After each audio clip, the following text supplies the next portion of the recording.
here on Democracy Now!, democracynow.org, The War and Peace Report. I'm Amy Goodman with Nermeen Sheikh.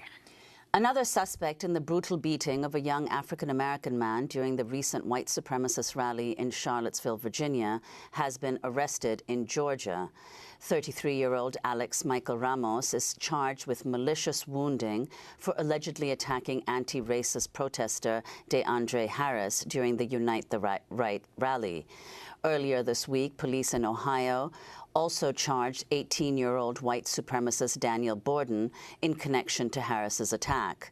The police have faced criticism for failing to quickly investigate and arrest Harris's attackers. Photos and videos showed at least 6 white supremacists punching, kicking, and beating Harris with large metal poles. Harris, who is a hip-hop artist and assistant special education teacher at an area high school, later described the attack to photojournalist Zach Roberts. We was just all standing here, and then we was walking down as they were walking down, and then I think we got like right here, and they just rushed us. Where's here? Yeah, like right here in this open way right here. So right in front of the police station is right here. We see them rushing, and then I turn around and I start running, and I think I fall. I fall over here. I keep hearing all this chaos going around on me, and I feel myself getting hit. So I'm trying to get up and run. But I can't. Every time I got up, I just lose consciousness and fall back out. Till the last time I got to open my eyes and I see all my friends there, and they pick me up and take me over there so I can get help. I was gassed in the head, broke my wrist, chipped my tooth, bust my lip, got a bunch of cuts and abrasions all on my knees and elbows. I got 8 staples in my head. That video of DeAndre Harris was shot by Zach D. Roberts, who works with nationofchange.org and gregpalast.com. Zach also captured photographs of the attack, which were used to help identify the assailants. Zach joins us now from Syracuse, New York, and we're joined in Los Angeles by Lee Merritt, civil rights attorney who's representing DeAndre Harris. We welcome you both to Democracy Now! Zach, describe what happened on that day, what time it was, where you were, how close the police station was DeAndre to this attack? So I was walking along following the white supremacist / Nazi rally march that had happened after they cleared the park and called it an unlawful assembly. So the permit had been ended. They're walking along the street, actually in the direction of the police station and where the parking garage was, which is right next door to it. They share an alleyway. Suddenly, a fight breaks out behind me. DeAndre Harris comes running out and is followed by about a dozen white supremacists who are chasing him with clubs, helmets, and shields, and every sort of weapon they could find. And they shove him into a parking arm. He falls down. They keep beating him, kicking him, using whatever they can find. Borden, the guy with the white helmet, that you see that was thankfully finally arrested in Ohio, he used the parking arm to hit DeAndre Harris, who finally, thanks to his friends, was able to get away and hide out in a parking the parking staircase, and finally, with no help to the police, then get across the street away from all the white supremacists. Zach Roberts, have you been interviewed by the FBI or the Charlottesville Police Department to give an account of what you witnessed?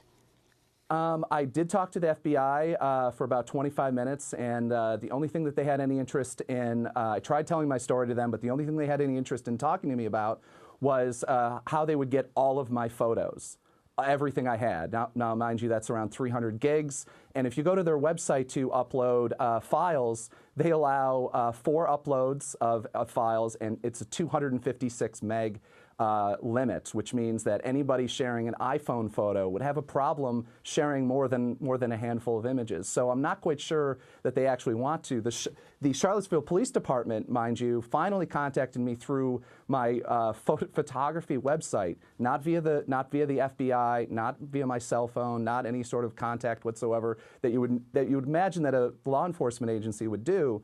And when I did call them, he was gone. And then I called him again the next day, and he told me he didn't have time to talk to me because they were trying to finish up things for, before the weekend. So, Lee Merritt, and that we would talk sometime later. Lee Merritt, can you talk about how DeAndre is doing? The police station was right there, right behind this attack? Yeah, it was literally feet away. We believe that there are uniformed officers seen on camera shortly before this attack and immediately after it. And so their failure to intervene, I can tell you that the law enforcement behavior in this case was unique. If there had been any other pro-militant group, particularly a black militant group, there would have been a roundup, and those groups would have not been allowed to leave without being questioned, without being interviewed. And their failure to act immediately resulted in the loss of critical information. There are still at least four people who actively participated in the attack of DeAndre who were caught on camera, who have not been identified, who have not been charged. And the effort to do so seems to be heavily reliant on journalists like my co-guest here and other people, in general, the community, to do the work of law enforcement. To answer your question, DeAndre is recovering physically. He's had a cast, he's had his chipped tooth replaced, he's had the staples in his head removed, but mentally he's still suffering from anxiety.